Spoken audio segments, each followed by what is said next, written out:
ಬಜ್ಜಿಯನ್ನು ಮಾಡೋಣ. ಅಂದರೆ ಕಾಂದ ಬಜ್ಜಿ ಅಥವಾ ಈರುಳ್ಳಿ ಬಜ್ಜಿ. ಇದಕ್ಕೆ ಬೇಕಾಗಿರುವಂಥದ್ದು ಕಡಲೆ ಹಿಟ್ಟು, ಹಸಿ ಕಡಲೆ ಹಿಟ್ಟು. ಇದು 1 ಬೌಲ್ ತೊಗೊಂಡಿದ್ದೀನಿ. ಮತ್ತು 2ರಿಂದ 3 ಹೆಚ್ಚಿರುವಂಥ ಸಣ್ಣಗೆ ಹೆಚ್ಚಿರುವಂಥ ಉದ್ದುದ್ದು ತೆಳ್ಳಗೆ ಹೆಚ್ಚಿರುವಂಥ ಮೆಣಸಿಕಾಯಿ. ಅದ್ರ ಜೊತೆಗೆ ಹಸಿಮೆಣಸಿಕಾಯಿ ಪೇಸ್ಟ್ ಮಾಡಿದ್ದಿತ್ತು, ನಾನು ಆ ಪೇಸ್ಟನ್ನೇ ಬಳಸಿದ್ದೀನಿ. ಅದ್ರ ಜೊತೆಗೆ ಇದು ನಾವು ಸಣ್ಣ ಕಾಳು ಅಂತ ಕರಿತೀವಿ, ಅದು ಒಂದು ಸಣ್ಣ ಕಾಳಷ್ಟು 1 ಟೇಬಲ್ ಸ್ಪೂನಷ್ಟು ತೊಗೊಂಡಿದ್ದೀನಿ.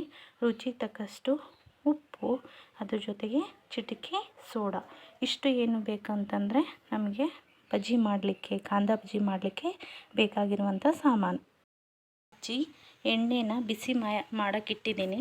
ಎಣ್ಣೆಯಲ್ಲಿ ಬಿಸಿ ಆಗ್ತಾಯಿದೆ. ಎಣ್ಣೆ ಚೆನ್ನಾಗಿ ಬಿಸಿ ಆಗಬೇಕು. ಅದ್ರ ಜೊತೆಗೆ ಇಲ್ಲಿ ನಾವು ತೋರಿಸಿರುವಂಥ ಎಲ್ಲ ಒಂದು ಹಿಟ್ಟನ್ನು ಮತ್ತು ಈರುಳ್ಳಿಯನ್ನು ನಾನು ಮಿಕ್ಸ್ ಮಾಡ್ಕೊಂಡಿದ್ದೀನಿ. ಮಿಕ್ಸ್ ಮಾಡಿ ಒಂದು 5 ನಿಮಿಷ ನೆನೀಲಿ. ಅದು ಚೆನ್ನಾಗಿ 5 ನಿಮಿಷ ಹಿಟ್ಟು ನೆಂದ ತಕ್ಷಣ ಚೆನ್ನಾಗಿ ಕಾದಿದೆ. ಕಾದಿರೋ ಎಣ್ಣೆಯಲ್ಲಿ ಹೊಗೆ ಎಲ್ಲ ಬರ್ತಾಯಿದೆ. ಇವಾಗ ಏನು ಮಾಡೋಣ ಅಂತಂದರೆ, ನಾವು ಈ ಬಜ್ಜಿಯನ್ನು ಒಂದೊಂದಾಗಿ ಕಾಂದ ಬಜ್ಜಿ ಥರ ಹಾಕೋಣ.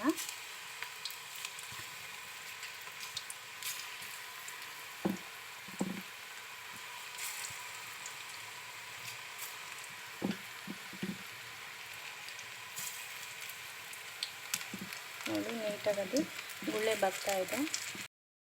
ಏನಾಗ್ತಾಯಿದೆ ಅಂತಂದರೆ ಕೆಂಪಗಾಗ್ತಾಯಿದೆ. ಅದನ್ನು ನಾವು ನೀಟಾಗಿ ತಿರುಗಿ ಹಾಕಿ 2 ಕಡೆ ಬೇಯಿಸೋಣ. ನೋಡಿ, 2 ಕಡೆ ಬೇಯ್ತಾ ಇದೆ. ಆಲ್ರೆಡಿ ಬ್ರೌನ್ ಕಲರ್ ಆಗಿದೆ. ಇಲ್ಲಿ ಈ ಥರ ನೀಟಾಗಿ ಬೇಯಿಸಿದ್ವಿ ಅಂತಂದರೆ ಅದು ಕೆಂಪಗಾಗಿದೆ. ಈ ಥರ ಕೆಂಪಗಾಗಿದೆ ಅಂತಂದರೆ ಕ್ರಿಸ್ಪಿ ಆಗಿದೆ ಅಂತ. ಅದು ನಾನು ಇನ್ನೊಂದು ಪಾತ್ರೆ ತೆಗಿತೀನಿ ಪ್ಲೇಟ್ಗೆ.